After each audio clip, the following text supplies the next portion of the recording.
победу! Ура!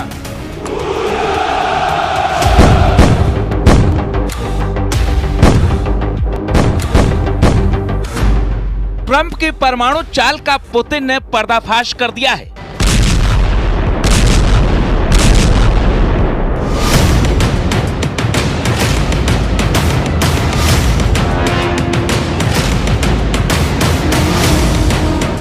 एक 1014 दिन से चल रहा रूस यूक्रेन युद्ध इतना ज्यादा पेचीदा और खतरनाक हो चुका है कि ये समझ नहीं आ रहा है कि कौन किसका साथ दे रहा है और कौन किसके साथ धोखा कर रहा है। इन तस्वीरों में 3 खौफनाक खबरों का सच छिपा है। कुछ मीडिया रिपोर्ट्स में दावा किया गया है कि राष्ट्रपति पुतिन भले ही ट्रंप की जमकर तारीफ करें, लेकिन इस वक्त पुतिन रत्ती भर भी भरोसा नवनिर्वाचित राष्ट्रपति ट्रंप पर नहीं कर रहे हैं। इसके पीछे की सबसे बड़ी वजह यह है कि ट्रंप बाइडेन के उस फैसले को रोकने की कोशिश नहीं कर रहे हैं जो तत्कालीन राष्ट्रपति बाइडेन ने रूस के खिलाफ किए हैं। पहला है यूक्रेन को लंबी दूरी की मिसाइल देना और दूसरा है यूक्रेन को परमाणु हथियार ट्रांसफर करना। दूसरी खबर यह है कि पुतिन को अपनी खुफिया एजेंसियों से भनक लगी है कि राष्ट्रपति ट्रंप के शपथ लेने के बाद नेटो के साथ मिलकर रूस को चारों तरफ से घेर सकते हैं। इस साजिश में अमेरिका के साथ ब्रिटेन, जर्मनी और फ्रांस शामिल हैं। तीसरी खबर यह है कि पुतिन के बेहद करीबी रूसी टाइकून कॉन्स्टेंटिन मायोफेलेव ने दावा किया है कि जो हालात बन रहे हैं उससे साफ है कि परमाणु युद्ध को कोई रोक नहीं पाएगा।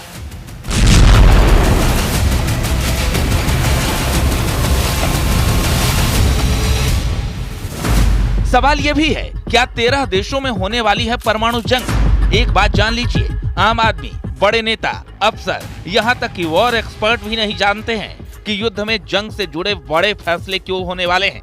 लेकिन हर देश में कुछ ऐसे अरबपति व्यापारी होते हैं जो जानते हैं कि आने वाले दिनों में युद्ध कैसा होगा। रूस यूक्रेन जंग में भी कुछ ऐसा ही दिख रहा है। रूस का अरबपति व्यापारी है जिसका नाम है कॉन्स्टेंटिन मालोफेयेव। पुतिन के करीबी और रूस का टाइकून कॉन्स्टेंटिन मालोफेयेव ने फाइनेंशियल टाइम्स पर दावा किया है कि जब अमेरिका के नवनिर्वाचित राष्ट्रपति ट्रंप भी पुतिन को परमाणु जंग करने से रोक नहीं पाएंगे। दावा किया जा रहा है कि लगभग 13 देशों के बीच भीषण परमाणु जंग होगी जिसमें आधे से ज्यादा दुनिया तबाह और बर्बाद हो जाएगी। कई जगह तो ऐसी होंगी जहां अगले 3000 से लेकर 20,000 साल तक जमीन रहने लायक तक नहीं रह जाएगी।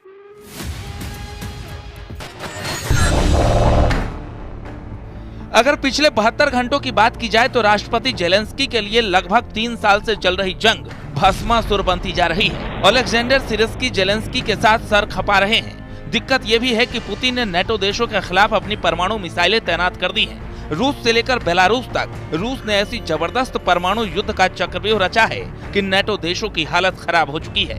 इधर आने वाले कुछ दिनों में रूस की तरफ से यूक्रेन पर या तो परमाणु हमला हो सकता है या फिर लंबी दूरी की बड़ी मिसाइलों से यूक्रेन के राजधानी कीव को तबाह किया जा सकता है।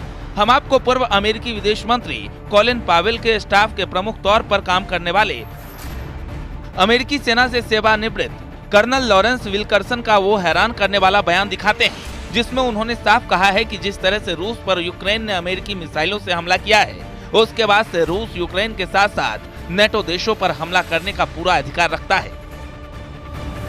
दुनिया भर में इस वक्त 13,080 परमाणु बम धमाका करने के लिए तैयार है। लेकिन सवाल उठता है कि क्या राष्ट्रपति पुतिन एटमी जंग करने का गंभीर जोखिम उठा सकते हैं? इस सवाल का जवाब काफी हद तक हाँ में है और इसके पीछे की सबसे बड़ी वजह यह है कि बाइडेन ने जाते जाते 12,000 करोड़ रुपए की सैन्य सहायता यूक्रेन को दे दी है और 2 लाख करोड़ की एक और सहायता भी यूक्रेन को दे दी है। दूसरा ये है कि नेटो देश फ्रांस, ब्रिटेन और जर्मनी ने रूस की घेराबंदी शुरू कर दी है। पोलैंड में नेटो के 1,20,000 सैनिक पहुंच चुके हैं। पुतिन इस गंभीर खतरे पर आंखें गड़ाए बैठे हैं। यही वजह है कि पुतिन ने उत्तर कोरिया से वो सभी घातक मिसाइलें, हथियार, टैंक, तोप और गोला बारूद हासिल कर लिया है जो यूक्रेन को बुरी तरह से तबाह कर रहा है। हम आपको कुछ आंकड़े दिखाते हैं जिससे आपको ये पता चलेगा कि पुतिन जीतते रूस को किसी भी कीमत पर हारता हुआ नहीं देखना चाहते हैं। वहीं दूसरी तरफ यूक्रेन हारी हुई बाजी जीतने की कोशिश नेटो के जरिए कर रहा है। इधर दूसरी तरफ राष्ट्रपति पुतिन और उत्तर कोरिया के supreme leader Kim Jong Un अपनी जबरदस्त परमाणु जंग की तैयारी करने में जुटे हैं। पिछले 10 दिनों में कुछ ऐसी जंगी चालें चली गई हैं जो हैरान करने वाली हैं। 29 नवंबर 2024 दिन शुक्रवार रूस के रक्षा मंत्री आंद्रे वेलासोव ने उत्तर कोरिया की राजधानी प्योंगयांग में supreme leader Kim Jong Un से मुलाकात की। तस्वीरों में साफ देखा जा सकता है कि किम जोंग उन रूस के रक्षा मंत्री आंद्रे बेलोसोव का दिल खोलकर स्वागत कर रहे हैं। रिपोर्ट्स के मुताबिक रूस के रक्षा मंत्री आंद्रे बेलोसोव ने किम और उनके सबसे टॉप जनरल और सरकारी अफसरों से ग्रुप मीटिंग की। हर मीटिंग में किम मौजूद थे। रक्षा मंत्री आंद्रे बेलोसोव ने उत्तर कोरिया के सैन्य कमांडरों और अफसरों से कहा कि हम यूक्रेन युद्ध जीतने जा रहे हैं, इसलिए हमें उत्तर कोरिया से न सिर्फ सैनिक मिलते रहें बल्कि उत्तर कोरिया के सबसे एडवांस हथियार भी रूस पहुंचते रहें। उत्तर कोरिया के supreme leader Kim Jong Un अपने सबसे घातक मिसाइलों और हथियारों को देख रहे हैं। बेहद बड़े और विशालकाय सैन्य ठिकाने पर किम एक एक परमाणु मिसाइल, टैंक, तोप और एयर डिफेंस सिस्टम को बारीकी से देख रहे हैं। ये वही हथियार हैं जो उस वक्त रूस भेजे जा रहे हैं। जरा देखिए किम के बम, मिसाइल और तोपखाने से पुतिन कैसे यूक्रेन जंग जीत रहे हैं। कुल मिलाकर जो हालात युद्ध के अब बन रहे हैं उन्हें देखकर कहा जा सकता है कि अगर नवनिर्वाचित राष्ट्रपति ट्रंप भी पुतिन को परमाणु जंग करने से रोक नहीं पाएंगे। Bureau report, news 18।